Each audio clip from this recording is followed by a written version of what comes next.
YouTube, how you doing? Welcome back to the channel. We got a good video today. I know I say that in just about every single video, but that doesn't mean that it's not true. Today we are going to be predicting the Celtics rotation for the upcoming season. I'm going to give you my take on who I think is going to start, come off the bench, play in situations, all that type of good stuff. We're going to get into that today's video, and I want to know, because I think my rotation is going to be a little bit different than a lot of Celtics fans here. I want to know who you think is going to start, who you think is going to come off the bench. Let me know in the comments down below what your ideal rotation is for this team, and we'll see how it differs from mine. So yeah, make sure to let me know in the comments down below. Subscribe to the channel, and also like this video. Now let's get into it. All right, so I think I'm just going to go maybe position by position here, almost like we're revealing who's at that position. Some of them are going to be self-explanatory and whatnot, but yeah, might as well go into it. So starting point guard. I've already made a video on this. I've already talked about it on the podcast and everything like that. And he's been a name that we've talked about a lot on the channel in the last week or so. Marcus Smart's my starting point guard heading into this season. Now, I've said multiple times, that doesn't mean that someone like Dennis Schroeder or, hell, Peyton Pritchard won't take that role over or anything. Someone that maybe is more of a true point guard. I could totally see Marcus Smart going back to the bench or, maybe sliding down to the 2, anything like that. But to start the season, heading into the season, you're going to go with the guy that you trust. And as much as a lot of Celtics fans are soured on Marcus Smart and do hate Marcus Smart, you got to admit, he's probably the most trustworthy guy that can be, slid into that position right now. You don't know what you're getting out of Dennis Schroeder. Peyton Pritchard's a second-year guy. So Marcus Smart, to me, is the, by default almost, is going to be that starting point guard. Whether or not he stays there throughout the season, I'm curious to keep my eye on. But yeah, definitely to start the season, I think that he's, I would almost say 110% the starting point guard. Now, the starting 2 guard. This is where so many people, when I tweet this and talk about it in videos, so many people are like, what are you talking about? And I don't mean to sound like I'm the only one that's thinking this, because I think a lot of people, just like me, believe Josh Richardson is going to be the starting 2 guard here.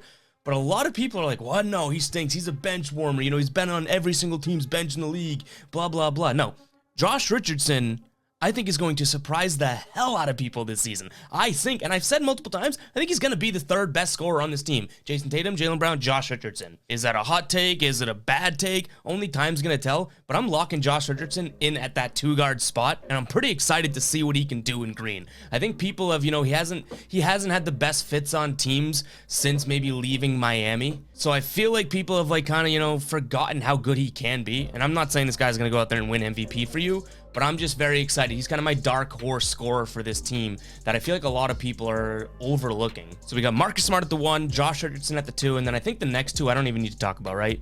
Jaylen Brown at the 3, and then Jason Tatum at the 4. I get it. The one thing that I can mention here is we're already at a pretty damn small lineup. We go Marcus Smart, Josh Richardson, Jaylen Brown, and Jason Tatum. Is pretty damn small depending on who we put at center here too, but those 2 guys obviously are starting. Like, do I even have to say that in the rotation video? Guys, I think Jason Tatum and Jaylen Brown are going to start for this team. So, I mean, that's got to be the obvious. Here's the not so obvious, and it's obvious to me, but I was looking around, watching some other videos, reading some articles, and a lot of people don't have Robert Williams as the starting 5 for this team. For me, Robert Williams is the starting 5 for this team. But Robert Williams is only 6'8". I get that, and I know that that's a knock, but what you got to admit about Robert Williams is the minute he gets on the court and starts playing, you forget that he's 6'8". He plays so much bigger than that, plays so much taller than that. So in reality, does it matter that much that, he's not 2 inches taller? He can block shots, he can catch alley-oops, play the pick and roll, defend the rim, like I said, block shots. Like, Robert Williams plays a lot bigger than he is. He's not just a 6'8" player that we're trying to slide in at center. So to me, I'm rolling with that lineup. I think that lineup is the most potential-filled lineup that you can come up with to start games. And I don't know if everyone's going to agree with that. I know a lot of people wanted Al Horford to start or Schroeder to start over Marcus Smart. And I guess I get that. But what I'm trying to do here is put in the lineup that is going to give you the best chance to win games after the first opening tip of the season. Like maybe Schroeder, maybe, Robert Williams gets hurt again. All this stuff, maybe. I get it. But you want to get, as consistent of a starting lineup as you can, and why not put 4 guys in the starting lineup that have played with each other for a few years now? There's my starting 5, Marcus Smart, Josh Richardson, Jaylen Brown, Jason Tatum, and Robert Williams. Now let's move on to the bench, and this bench segment is going to be pretty crucial, so pay attention, because it's going to be in this order. I could just rattle off the bench guys that I think are going to be like, the 5 through 10 players, but I want the order to be specified here. So the 6th man, I think, is Dennis Schroeder. I don't know if anyone's going to disagree with that. You know, the only disagreement you should have if Dennis Schroeder is going to be your sixth man is if your take is, well, he should start. I don't think anyone thinks he's going to be less than a sixth man on this team. He's a really good player. Fumbled the bag a little bit in free agency. He's a lot better than just a $6 million a year type player. I think he's your automatic sixth man if he doesn't end up starting. But to start the season, I think he's first man off the bench. After that, you have Al Horford, and I don't know if people are going to agree with this. In fact, I almost didn't agree with this because I've said all along, right? Like, Al Horford, you're trading for when you got him and you're bringing him in. You're trying to get the presence of Al Horford more than you are the player.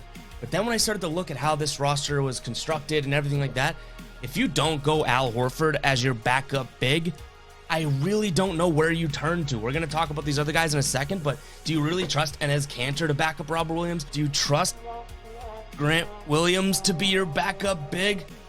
So Al Horford, I think you have to realize that he's going to play a decent amount, at least to start this year, while Robert Williams still can prove if he can stay healthy and stay on the court and play a lot of minutes. And I know that's not even groundbreaking to a lot of you guys. I think a lot of the people, especially in the comments I've seen, so a lot of people that watch the channel truly believe Al Horford's going to come in here and make a big on-court impact, which he might. I just have always been of the mindset of, you know what? I think they're trying to get him as a leader rather than a player that's going to be a stud for them.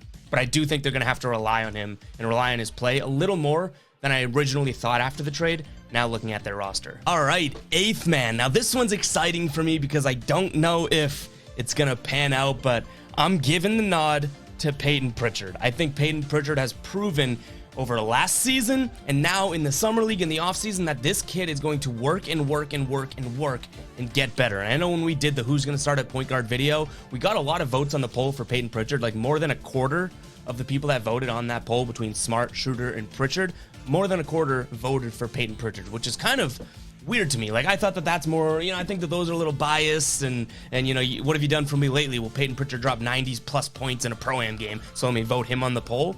But when you actually think about it and you actually take the player seriously, this kid is only going to get better. And the one thing that I love about Peyton Pritchard is he plays way more mature than his tenure in the league. Like, this kid does not make the mistakes. He's not going to make the stupid turnovers. He's not going to shoot when he shouldn't. He's not going to go out there and do stuff that he shouldn't, which is something that we need to overstate. You cannot understate the fact that you have a second-year player that you can pretty confidently trust. All right, guys, sticking with me here. We have the starting lineup, and then the first three off the bench is Schroeder, Horford, and Pritchard. And then this next one, now I'm giving this category, these four names, so the three that I've already mentioned, and then the last guy, this is going to be the core bench. That's what I'm sort of dedicating this as, okay? And the next guy, and I don't even know if I'm fully on board with this, but I want to give the kid a chance and want to take the flyer on the ninth man here, is Aaron Nesmith. Now, dude went off a couple summer league games. He also had some times in the games where he looked a little off and didn't really look like he had even had NBA experience compared to some of these guys.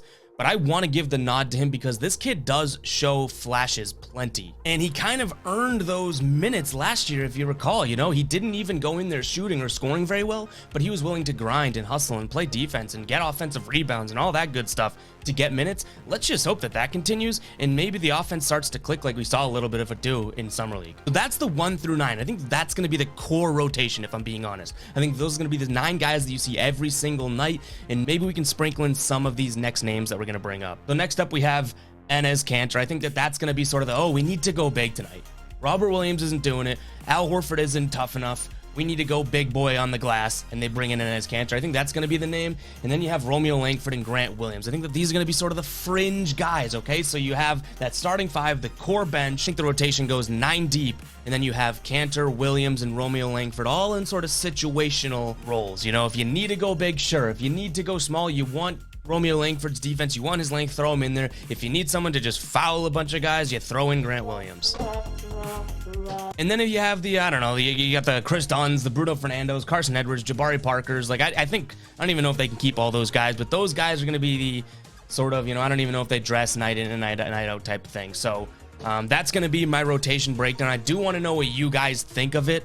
You know, first and foremost, what do you think of the rotation that I've laid out for you? And then I want to know, secondly, what is your rotation? Do you have Schroeder starting? Do you have Grant Williams getting more minutes? Romeo Langford getting more minutes? Aaron Nesmith riding the bench? Like, where do you guys come out when predicting this Celtics rotation? Let me know in the comments down below. And as always, hit that subscribe button and like this video. I'll catch you in the next video.